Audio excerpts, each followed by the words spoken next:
In the name of God, the compassionate, most merciful.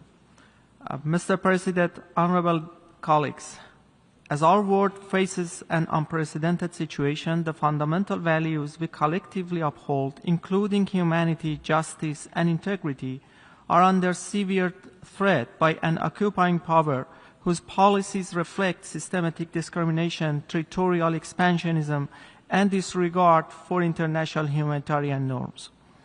After nearly 2 years of relentless military assault, the Palestinian people, especially in Gaza, are enduring mass killing, forced displacement, starvation, and the systematic destruction of civilian life and infrastructure in flagrant violation of international law.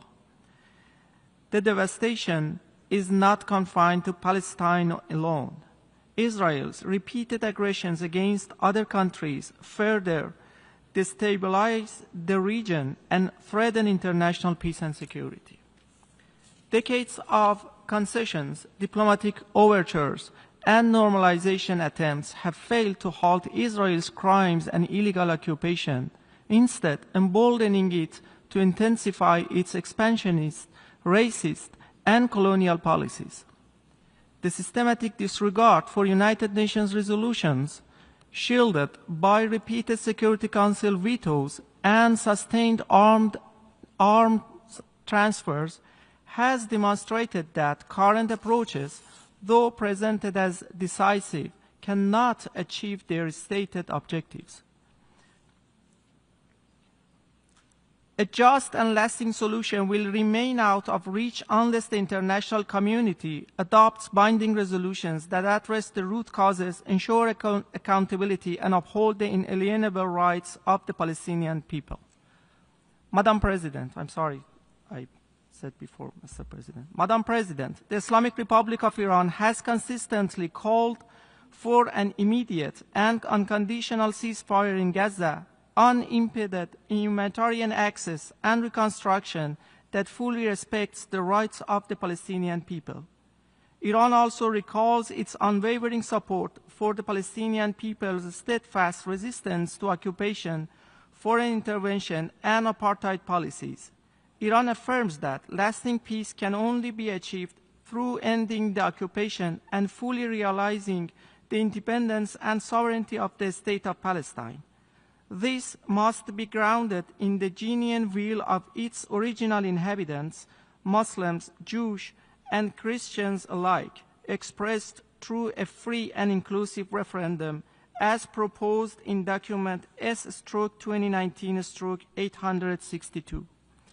In conclusion, Madam President, Iran believes that any viable solution must be based on recognizing the Palestinian people's inalienable right to self-determination, rejecting any form of marginalization or forced displacement, and ensuring the full and equal participation of every segment of Palestinian society in shaping the country's future.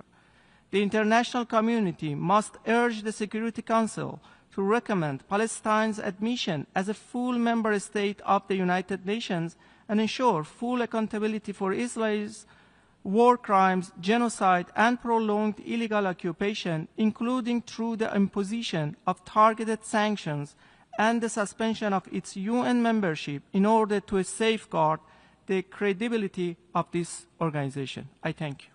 Madam President, this conference and the endorsement of this so-called declaration are not a serious attempt at peacemaking. These are procedural tactics, a misuse of this assembly to force through by the back door what cannot stand at the negotiating table. Once again, we see externally drafted texts rushed forward without transparency or any debate in this assembly. This erodes the legitimacy and trust of the UN. This one-sided declaration will not be remembered as a step toward peace, only as another hollow gesture that weakens this assembly's credibility. This is not diplomacy. It is theater, a carefully staged performance for headlines, not for peace. It doesn't shorten the war, it prolongs it. It does not weaken Hamas, it rewards them. It does not advance negotiations, it undermines them. And so we must ask, who benefits?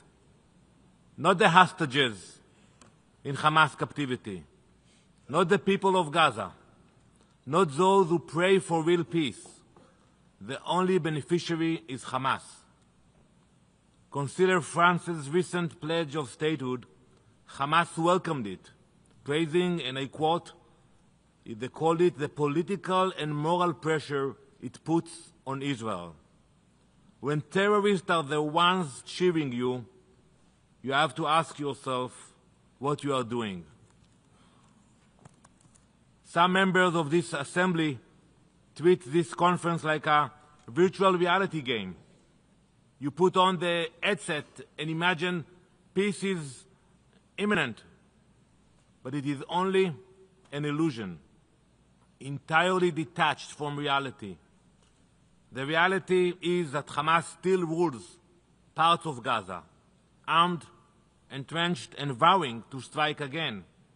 To pretend otherwise is not diplomacy, it is delusion.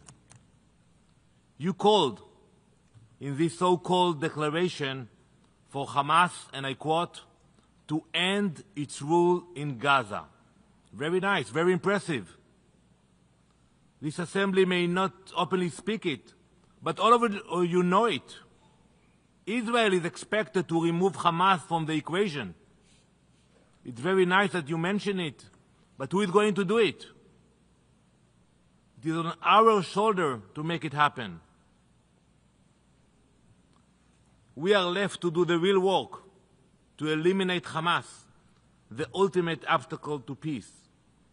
And make no mistake, Hamas is the biggest winner of any endorsement here today. By the time the speeches conclude, they will congratulate you. They will declare this is the fruit of October 7th.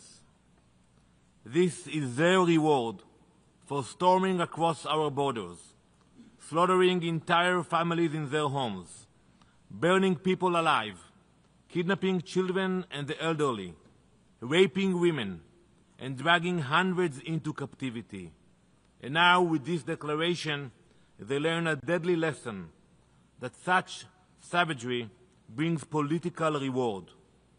That lesson is as dangerous as any weapon. And if anyone doubts that Hamas will continue down this path, look no further than this week's terrorist attack at a bus stop in Jerusalem.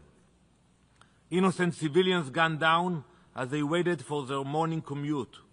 That is a proof. Hamas and its allies will not stop. They do not seek peace. They test again and again whether terror still pays. Madam President, this declaration is one-sided. It does not designate Hamas as a terrorist organization, and it dares to equate the release of Israeli hostages with the release of convicted terrorists. Shame on you. This meaningless political maneuver takes place while innocent people remain blindfolded in Gaza's tunnels, starved, tortured, waiting. Meanwhile, many members of this assembly blindfold themselves by choice. By endorsing this declaration, you cover your own eyes. You choose not to see the truth, to ignore the facts. Israel will not wear that blindfold. We see the hostages. We see the terror. We see this declaration for what it is, a political gesture, an act of theater. Madam President, we will not allow Hamas to win in this assembly what it could not gain on October 7th.